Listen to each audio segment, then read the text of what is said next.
Hello students, आज की इस वीडियो में हम बात करेंगे फॉरेन एक्सचेंज रेट के बारे में कि फॉरेन एक्सचेंज रेट क्या होती है, ये कितने टाइप की होती है और किस तरह से फॉरेन एक्सचेंज इक्विलिब्रियम रेट जो है हम निकालते हैं। तो सबसे पहले जान लेते हैं कि फॉरेन एक्सचेंज रेट होती क्या है। अगर हम बात करें फॉरेन एक्सचेंज की तो हमें मालूम है फॉरेन एक्सचेंज क्या होता है कि एक तो हमारी जो कंट्री की करेंसी होती है उसे हम डोमेस्टिक करेंसी कहते हैं, और जितनी भी करेंसी बाहर की कंट्रीज की यानी कि फॉरेन कंट्रीज की जो भी करेंसी होती है उसे हम किसका नाम दे देते हैं, फॉरेन करेंसी का। तो अब देखते हैं वर्ड फॉरेन एक्सचेंज रेट क्या होती है। Foreign exchange rate is the ratio of exchange between the currency of two countries, यानी कि दो कंट्रीज के बीच में जब लेन देन की बात की जाती है किस चीज की, एक्सचेंज की, उनकी करेंसीज की, तो जिस रेट पे वो आपस में एक्सचेंज होती है उसको हम क्या कहते हैं, फॉरेन एक्सचेंज रेट कहते हैं। Thus, it is the price of the currency of one country in terms of the currency of some other country, यानी कि एक कंट्री की करेंसी की क्या वैल्यू है दूसरी कंट्री की करेंसी के फॉर्म में। फॉर एग्जांपल जैसे $1 किसके बराबर है, मे बी 75 रुपीज़ के बराबर, तो उसको हम क्या कह देंगे कि जो $1 है वो ₹75 के बराबर है। तो ये हमारा क्या हो गया, आपने बताया फॉरेन एक्सचेंज रेट है ये हमारा, ठीक है, कि $1 इज इक्वल टू ₹75। अब बात कर लेते हैं कि कितने टाइप की होती है हमारी फॉरेन एक्सचेंज रेट। तो वैसे तो फॉरेन एक्सचेंज को हम मोस्टली टू टाइप्स में लेते हैं, पर लेकिन थ्री टाइप्स की होती है ताकि कभी कभी गवर्नमेंट को मैनेज भी करनी पड़ती है करेंसी, ताकि जो है वैल्यू बहुत ज़्यादा किसी भी करेंसी की गिर ना जाए, बहुत ज़्यादा अप्रिशिएट ना हो जाए, इसीलिए। तो थ्री टाइप्स ऑफ करेंसी पढ़ेंगे, वो रेट पढ़ेंगे हम। फर्स्ट है हमारी fix exchange rate system, second है हमारा flexible exchange rate system, and third is managed floating rate system. Fix exchange rate system क्या होता है बेटा, वर्ड से क्लियर होता है फिक्स्ड, यानी कि क्या हो गया, इसमें आपने फिक्स कर दिया कोई value. Fix exchange rate is a rate where exchange rate for a currency is fixed by the government. कौन फिक्स कर देता है, गवर्नमेंट ऑफ द कंट्री, जिस कंट्री की करेंसी है वो फिक्स कर देती है government. Under this system, each country keeps value of its currency fixed in terms of some external standard. एक स्टैंडर्ड बना लेते कि बस इतनी करेंसी के बदले हमारी ये वाली चीज मिलेगी, ओके, लाइक गोल्ड, सिल्वर और एनी अदर प्रीशियस मेटल। किसके उसमें निकालते हैं एक्सचेंज में, प्रीशियस मेटल में, कि मान के चले 1 ग्राम गोल्ड के बदले हमें कितनी करेंसी देनी पड़ेगी अपनी डोमेस्टिक करेंसी, इस तरह से निकाल लेते हैं। इसमें क्या होता है, फिक्स्ड कर दिया जाता है। कौन फिक्स करता है, एक्सचेंज रेट को गवर्नमेंट फिक्स करती है, ठीक है। फिर आता है आपका फ्लैक्सिबल एक्सचेंज रेट सिस्टम। अब देखिए वर्ड से क्लियर हो रहा है, फ्लैक्सिबल, लचीला, जिसे हम चेंज कर सकते हैं। अब चेंज किसके थ्रू होगा ये, flexible exchange rate is a rate where exchange rate is determined by forces of demand and supply of different currency in the foreign exchange market। तो कहने का मतलब ये है कि इसमें जो मेन किरदार निभाता है, जो मेन रोल होता है, वो किसका होता है, डिमांड एंड सप्लाई का होता है, ठीक है। डिमांड और supply of what, demand supply of different currency, यानी कि जिस करेंसी की डिमांड ज़्यादा होगी, ऑब्वियस सी बात है उसके लिए लोग ज़्यादा पैसे देने के वो तैयार होंगे, करेंसी चेंज करने के लिए तैयार होंगे, और जिसकी डिमांड कम होगी तो लोग जल्दी से उसके लिए एक्सचेंज करने के लिए तैयार नहीं होंगे। फॉर एग्जांपल आपके यूएसए डॉलर हो गए, यूरो हो गए, इन सब की जो वैल्यू है वो बहुत ज़्यादा है, ठीक है, फॉरेन करेंसी की फॉर्म में अगर हम देखें तो। फिर आती है बात manage floating rate system. Managed word आ गया, मैनेज का मतलब क्या हो गया कि क्या कर रहे हैं, हम उसको मैनेज कर रहे हैं, ठीक है। तो मैनेज फ्लोटिंग रेट सिस्टम में क्या होता है कि इसमें गवर्नमेंट का रोल आ जाता है। Manage floating rate is a rate where foreign exchange rate is determined by market forces and central bank. देखिए दोनों का रोल आ गया, किसका, गवर्नमेंट का भी आ गया, सेंट्रल बैंक का, और किसका आ गया, मार्केट फोर्सेस का भी आ गया, यानी कि दोनों के मिला जुला है। किस किस का, इसमें फिक्स एक्सचेंज रेट सिस्टम भी है, फ्लेक्सिबल एक्सचेंज रेट सिस्टम भी है, ठीक है। तो अब जब फिक्स्ड की बात कर रहे हैं तो यानी कि गवर्नमेंट का रोल, और फ्लेक्सिबल की बात कर रहे हैं तो मार्केट फोर्सेस का रोल, यानी कि हम कह सकते हैं कि इस सिस्टम में हम दोनों ही सिस्टम, फिक्स्ड भी और flexible exchange rate system use करते हैं। अब क्या होता है सिस्टम में, in this system central bank interferes in the foreign exchange market to control the fluctuation in the exchange rate within certain limits. इसमें क्या होता है कि मार्केट फोर्सेस के थ्रू अगर प्राइस डिटरमाइन कर लिया गया, फॉरेन एक्सचेंज रेट निकाल ली गई, तो कुछ ना कुछ इंटरफेरेंस किसकी रहती है, सेंट्रल बैंक की रहती है, ताकि जो फ्लक्चुएशन हो बहुत ज़्यादा ना हो जाए। कहाँ पर, फॉरेन एक्सचेंज रेट में, ठीक है। फ्लक्चुएशंस को कंट्रोल करने के लिए कुछ हद तक सेंट्रल बैंक जो है वो इसमें इंटरफेयर करता है। It is a combination of fix exchange rate and flexible exchange rate. तो कंट्रोल करने के लिए उसको किसको, फ्लक्चुएशंस को सेंट्रल बैंक इंटरफेयर करता है। तो दोनों का रोल हो गया, किसका, आपके फ्लेक्सिबल एक्सचेंज रेट का भी और फिक्स एक्सचेंज रेट का भी। अब बात कर लेते हैं कुछ कंसेप्ट की जो बहुत ज़्यादा ज़रूरी है जानना अगर जब हम ये चैप्टर पढ़ रहे हैं। तो फर्स्ट है हमारा concept of crawling peg. Crawling peg क्या होता है बेटा, देखिए ये जितने भी टर्म्स है, क्रॉलिंग पैग हो गया आपका, डर्टी फ्लोटिंग रेट हो गया, ये सारा फॉरेन एक्सचेंज रेट से रिलेटेड है कि अलग अलग तरह से किस तरह से यूज़ करते हैं हम फॉरेन एक्सचेंज रेट में इनका। तो क्रॉलिंग पैग में क्या होता है, a crawling peg is a system of exchange rate adjustment. इसमें वर्ड क्या है, एडजस्टमेंट करते हैं इसमें हम, in which a currency with a fix exchange rate is allowed to fluctuate within a band of rates. देखिए समझने की कोशिश करिए, वो बोल रहा है कि हमने पढ़ा था फिक्स एक्सचेंज रेट में जो गवर्नमेंट होती है वो फिक्स कर देती है अपनी डोमेस्टिक करेंसी की value in terms of gold, silver और प्रीशियस मेटल में, कि इतनी मतलब करेंसी देके इतना मेटल जो है मिल सकता है, या फिर हमारी जो हमें 1 ग्राम गोल्ड के बदले हमें इतनी अपनी करेंसी देनी होगी, तो इस तरह से वो फिक्स कर देती थी।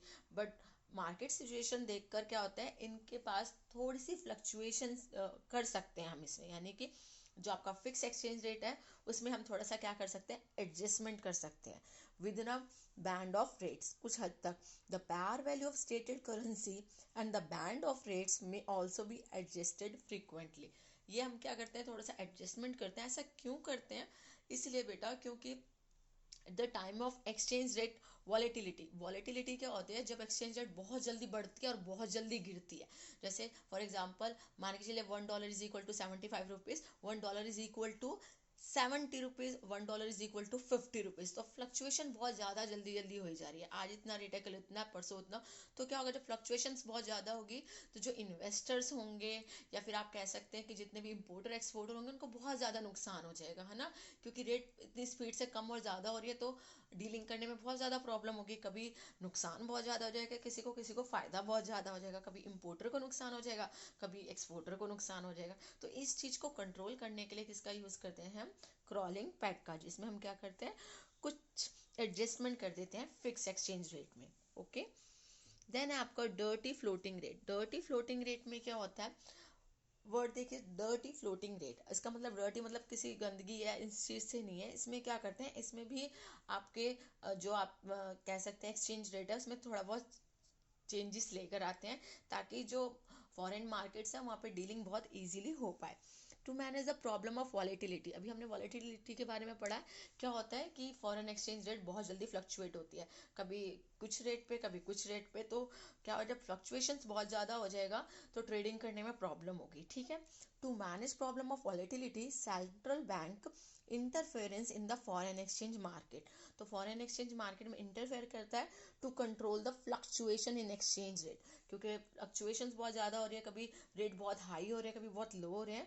तो उसको क्या करने के लिए, मैनेज करने के लिए सेंट्रल बैंक जो है इंटरफेयर करता है। कैसे इंटरफेयर करता है, सर्टेन लिमिट से। ऐसा कुछ नहीं है कि जाके सेंट्रल बैंक ने बोल दिया नहीं हम फिक्स एक्सचेंज रेट मानेंगे या इतना ही करेंगे, नहीं, बस थोड़ा सा क्या करता है, इंटरफेयर करता है ताकि नुकसान ना हो ट्रेडिंग में। Okay, there are only a light change due to use of dirty floating, बहुत ही लाइट चेंज करते हैं, बहुत हाईफाई चेंज नहीं करते हैं, थोड़ा बहुत चेंज करते हैं, ताकि ये जो है एक अनफेयर ट्रेड को ना जन्म दे दे। ऐसा ना हो कि अगर सेंट्रल बैंक है किसी कंट्री का, अगर वो बहुत ज़्यादा इंटरफेयर करेगा तो ऑब्वियसली बात है ऐसा ना हो कि वो अपनी कंट्री को फ़ायदा पहुंचा दे या फिर ये एक रूटीन की हैबिट हो जाए, नहीं।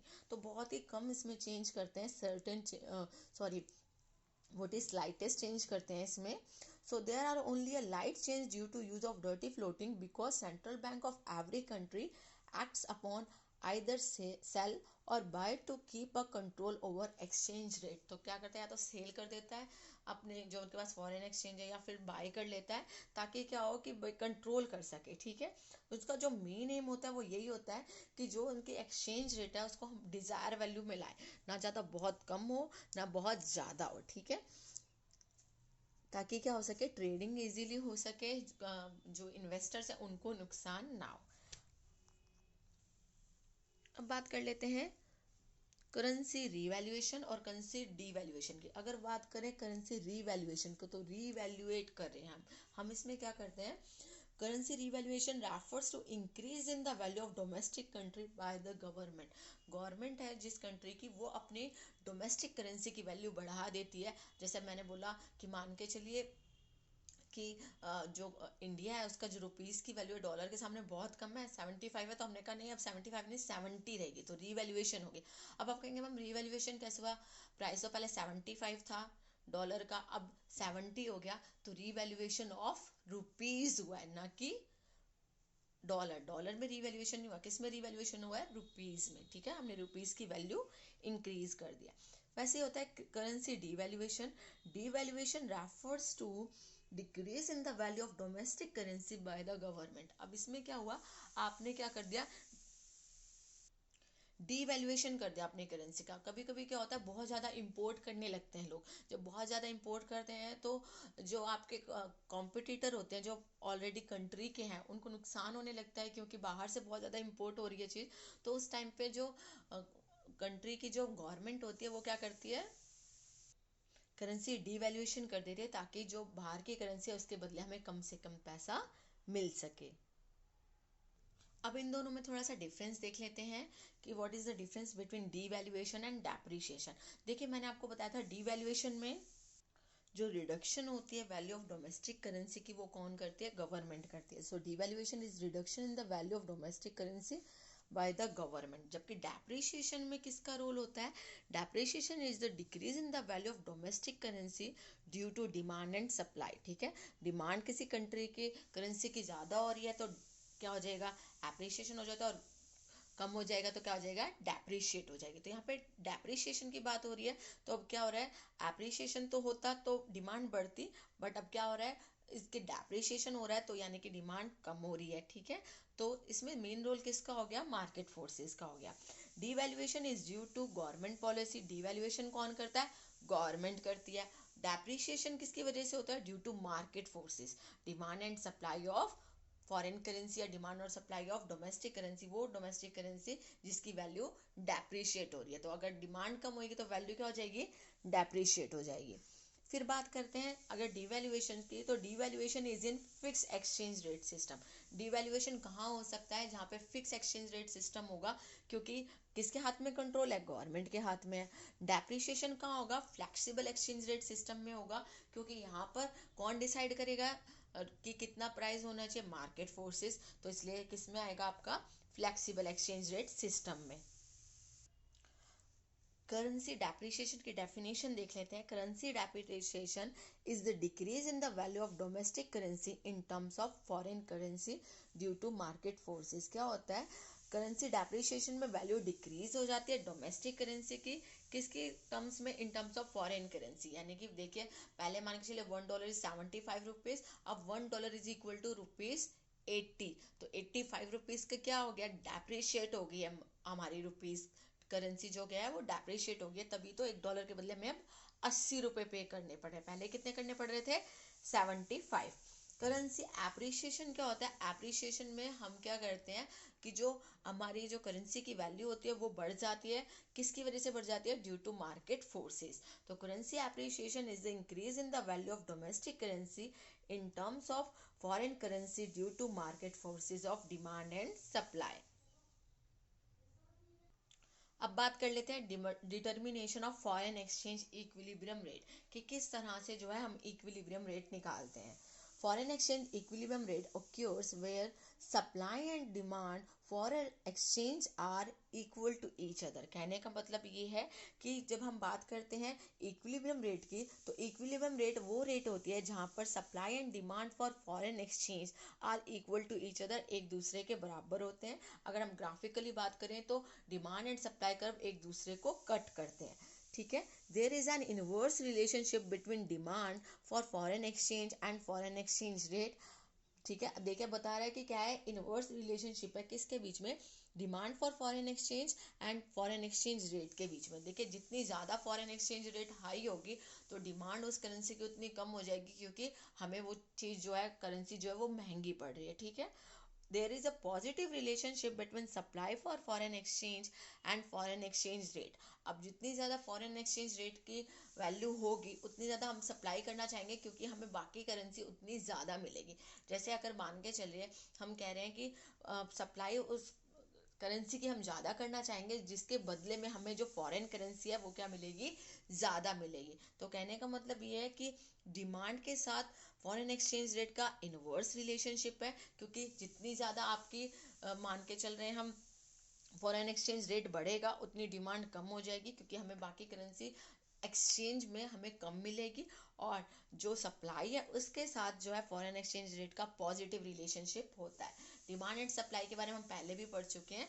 सेम वैसे ही है कि डिमांड के साथ foreign exchange rate negatively related है जैसे प्राइस के साथ होती थी, और सप्लाई के साथ जो है foreign exchange rate positively related है जैसे प्राइस और सप्लाई पॉजिटिवली रिलेटेड है. तो आई होप इससे आपको समझ में आ जाएगा कि जो है डिमांड के साथ foreign exchange rate inversely related है और सप्लाई के साथ foreign exchange rate positively related है.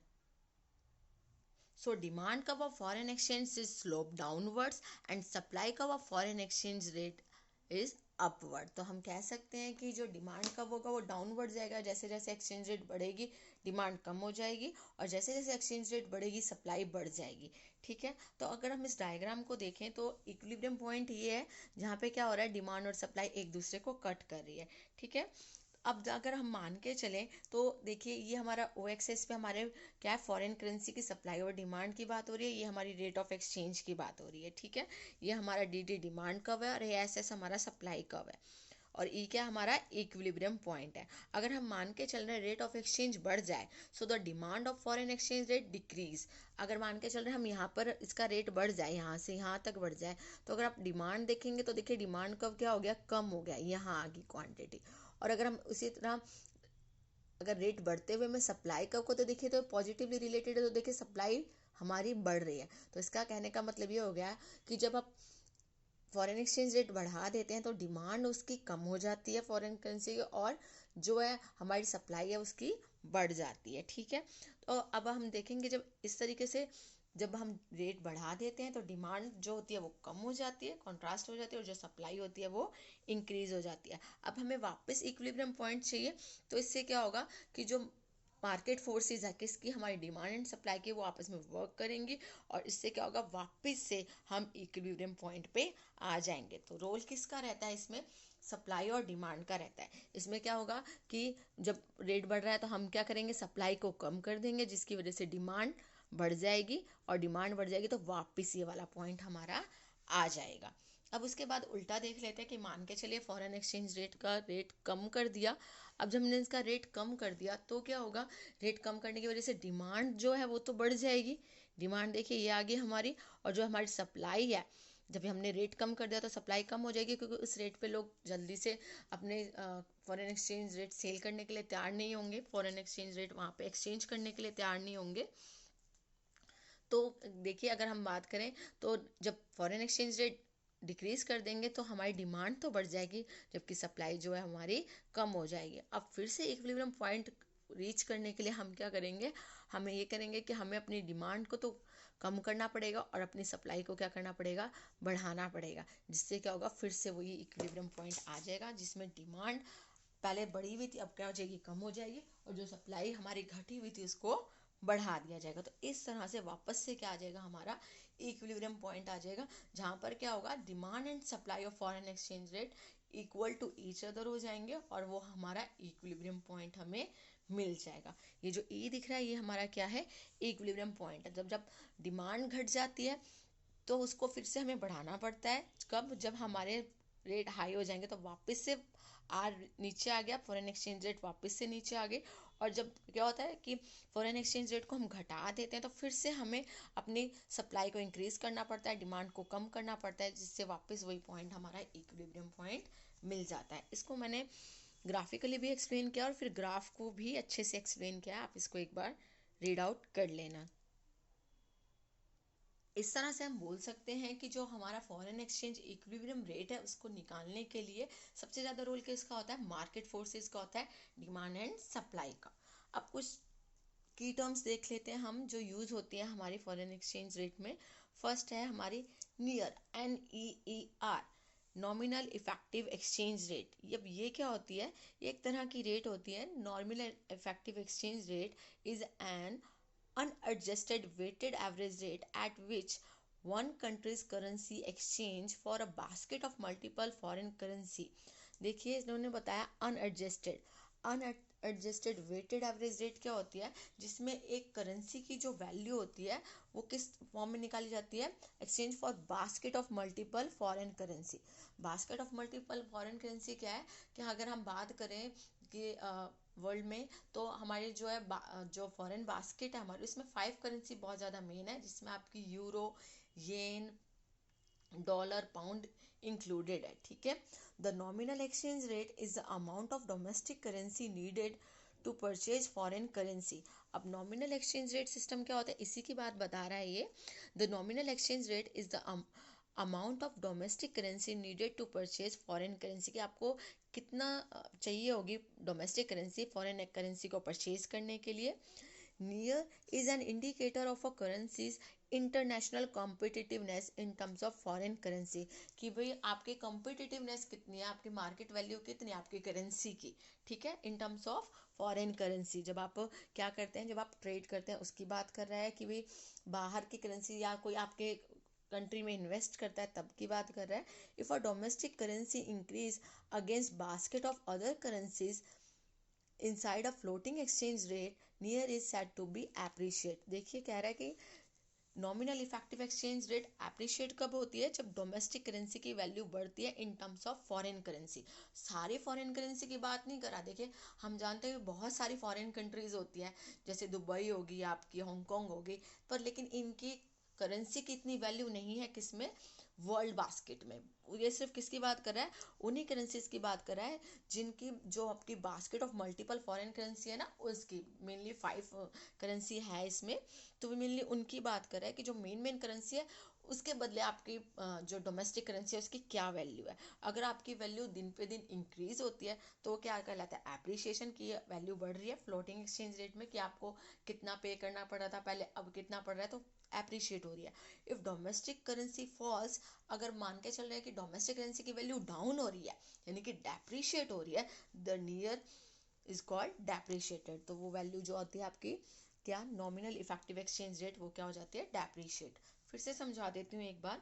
देखिए जो आपकी नॉमिनल इफेक्टिव एक्सचेंज रेट है उसमें क्या होता है, ये एक अनएडजस्टेड वेटेड रेट है जो आपकी वैल्यू निकालती है आपकी डोमेस्टिक करेंसी की इन टर्म्स ऑफ फॉरेन करेंसी, तो निकालती है, पर कौन सी, जो आपकी मानी जानी फॉरेन करेंसीज होती है ना, जिनकी वैल्यू होती है कहाँ पे, फॉरेन मार्केट में। फॉर एग्जांपल जैसे देखिए चाइना हो गई आपकी, और ये जो आपके दुबई वगैरह हो गया, इनकी जो करेंसी है वो इतनी ज़्यादा नहीं है एज कम्पेयर टू आपकी यूएसए की करेंसी हो गई है ठीक है, यूरोप की करेंसी, यूरो जो है उसकी करेंसी है, तो उनकी वैल्यू ज़्यादा है तो उनकी टर्म्स में निकालते हैं। अगर उस टर्म्स में आपकी वैल्यू करेंसी की, डोमेस्टिक करेंसी की डे बाई डे इंक्रीज होती है तो नियर एप्रिशिएट कहलाता है, और अगर आपके डोमेस्टिक करेंसी की वैल्यू डाउन होती है तो वो डेप्रिशिएट कहलाता है।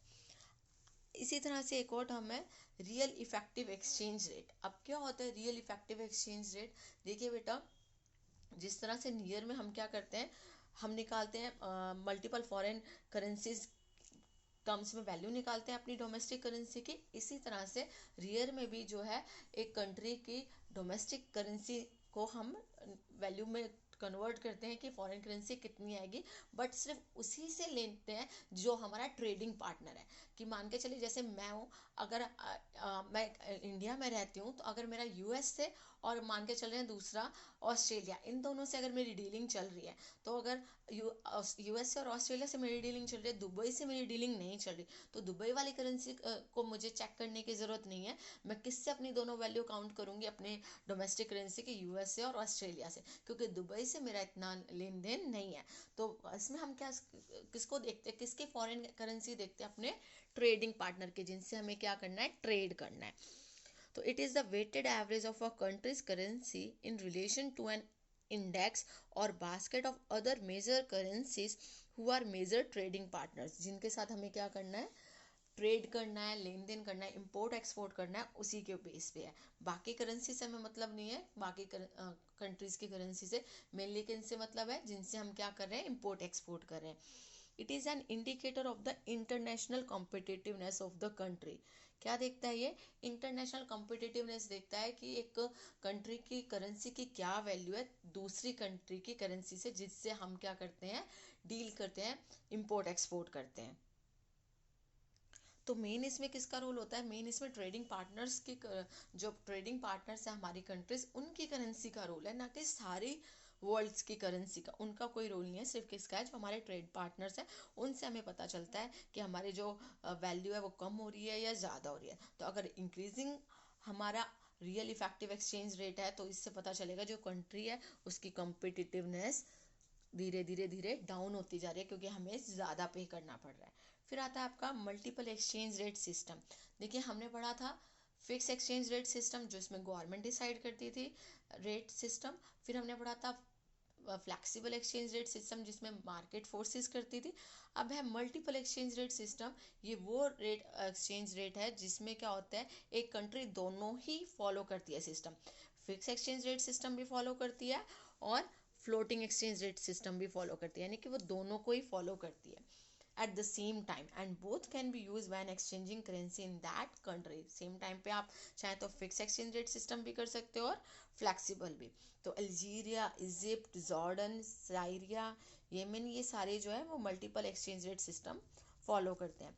frequently used to give preference to those people who deal with product that are most important to the country। तो मोस्टली किनको प्रेफरेंस दी जाती है? उन लोगों को जिसके साथ डील चलती है, किसकी? कंट्रीज की। इंपोर्ट एक्सपोर्ट चलता है, ट्रेडिंग चलती है। People importing those goods can be given a better exchange rate than people who are importing goods that are not necessary for the country. तो जो चीज़ हमारे उस कंट्री के लिए नेसेसरी होती है, उनके ऊपर तो क्या होता है? प्रेफरेंस देते हैं। चाहे तो वो फिक्स एक्सचेंज रेट सिस्टम से डील करना चाहे तो भी वो तैयार होते हैं, फ्लैक्सिबल से देना चाहे तो भी वो तैयार होते हैं। फिर है आपका real exchange rate. Real exchange rate क्या होता है बेटा? The real exchange rate between two currency is the nominal exchange rate multiplied by the ratio of price between the two currency. तो देखा, अगर हम इसकी डेफिनेशन की बात करें तो बहुत मुश्किल से समझ में आ रहा है कि क्या कहना चाह रहा है। कि एक रियल एक्सचेंज रेट दो करेंसी के बीच में एक नॉमिनल एक्सचेंज रेट है, जिसको मल्टीप्लाई कर दिया जाता है किसके साथ? Price between the two currency का, जो प्राइस होता है दो करेंसीज का, उनके बीच में।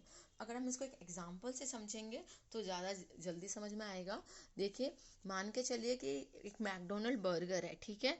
वो जर्मनी में जो है वो कितने रुपए का मिलता, सॉरी कितने यूरो का मिलता है? 4.50 यूरो का मिलता है, ठीक है। And an average price in USA of about $5.30। तो अगर हम देखें तो यहाँ पे तो हमें कम पे करना पड़ रहा है और यहाँ हमें ज़्यादा पे करना पड़ रहा है। तो हमें लग रहा है कि भाई डॉलर में तो महंगा मिल रहा है मैकडोनल्ड का बर्गर और यूरो में सस्ता मिल रहा है, बट ऐसा है नहीं। अभी हम क्या करेंगे? इसकी रियल एक्सचेंज रेट निकाल के देखेंगे।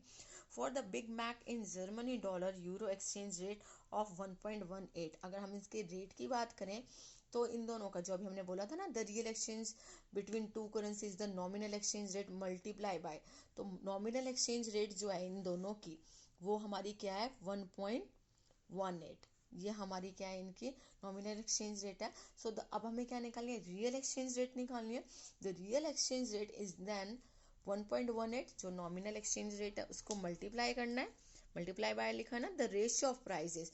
तो रेशियो ऑफ प्राइजेस, ये डॉलर का रेशियो 4.5 और अपॉन में किसका आ गया ये, सॉरी यूरो का है ये, और ये किसका आ गया, डॉलर का। तो इसको हम काट देंगे तो हम देखेंगे कि जो वैल्यू है वो इक्वल टू 1 निकलेगी। तो इससे हमें पता चल रहा है, so at the current dollar euro exchange rate the euro appears neither under valued nor over value related to the dollar. देखिए ना तो इसकी वैल्यू अबव है और ना ही लेस है, दोनों सेम ही प्राइस पे मिल रहे हैं। तो इससे हमें पता चल रहा है कि दिखने में तो हमें अलग अलग प्राइस दिख रहे थे ये, बट लेकिन इनकी जो वैल्यू है किसी की भी ना तो डिवैल्यूएशन है ना ही वो है, अंडर वैल्यूड भी नहीं है और ओवर वैल्यू भी नहीं है, दोनों ही बराबर है। अब बात कर लेते हैं स्पॉट रेट की। स्पॉट रेट क्या होती है, it is the rate at which foreign currency और exchange is made available on the spot, यानी कि एट द प्रेजेंट टाइम एक करेंसी के बदले दूसरी करेंसी को जो value of one currency in terms of other, जो वैल्यू है एट द प्रेजेंट टाइम क्या वैल्यू है उसको हम क्या कहते हैं, this is also known as the current rate और केबल और टेलीग्राफिक ट्रांसफर रेट। तो स्पॉट रेट क्या होती है हमारे, the value of one currency in terms of other currency eight the present time, अभी के अभी इसकी क्या वैल्यू है उसको हम निकालते हैं किस पे, स्पॉट रेट पे। फिर आता है हमारा फॉरवर्ड रेट। फॉरवर्ड रेट में क्या होता है, फ्यूचर वैल्यूज को माना जाता है। जैसे मान के चलिए आप जो फॉरवर्ड रेट है वो कब करते हैं, जब हम फ्यूचर में डील करते हैं, जैसे इंपोर्ट कर रहे हैं एक्सपोर्ट कर रहे हैं, तो उस टाइम पर हम कितना वैल्यू देंगे, वैल्यू आज डिसाइड कर लेते हैं, पर जो पेमेंट होती है वो फ्यूचर में होती है, ठीक है। तो इसलिए इसको फॉरवर्ड रेट कहते हैं। जैसे आज के हिसाब से जो है मैं पैसे दूंगा, अगर आज 75 रुपीज़ है तो मैं आज के हिसाब से दूंगा, और आने वाले टाइम में वो वैल्यू चाहे उस करेंसी की डीवैल्यूएशन हो जाए चाहे रीवैल्यूएशन हो जाए, उससे कोई मतलब नहीं है, आज ही डिसाइड कर देते हैं, पर पेमेंट कब होती है, फ्यूचर में। फॉरवर्ड फॉरवर्ड एक्सचेंज रेट और future exchange rate is the rate at which future contract for foreign currency is promised, कि आने वाले टाइम में मैं इतना पे करूंगा, इस हिसाब से वो हमारा फ्यूचर के लिए हो जाता है। The rate of exchange is argued upon now, आज डिसाइड कर लेते हैं प्राइस, बट पेमेंट कब करते हैं हम, but transaction will occurs at a specified date in future, future में जो डेट आएगी उसमें उस समय चाहे जो दूसरी करेंसी हो, चाहे वो डिवैल्यूएशन हो उसका, चाहे रिवैल्यूएशन हो, या फिर हम कह सकते हैं डेप्रिशिएट हो एप्रिशिएट हो, कोई फर्क नहीं पड़ता, आज जो डिसाइड कर लिया हमने उस प्रॉमिस आज कर लिया है, पेमेंट आपकी कब होगी, फ्यूचर में होगी। तो आई होप कि आपको ये चैप्टर समझ में आया हो, फॉरेन एक्सचेंज रेट, और आप इससे अच्छे से अपने नोट्स बना सके और पेपर में पढ़ सके। Thank you students.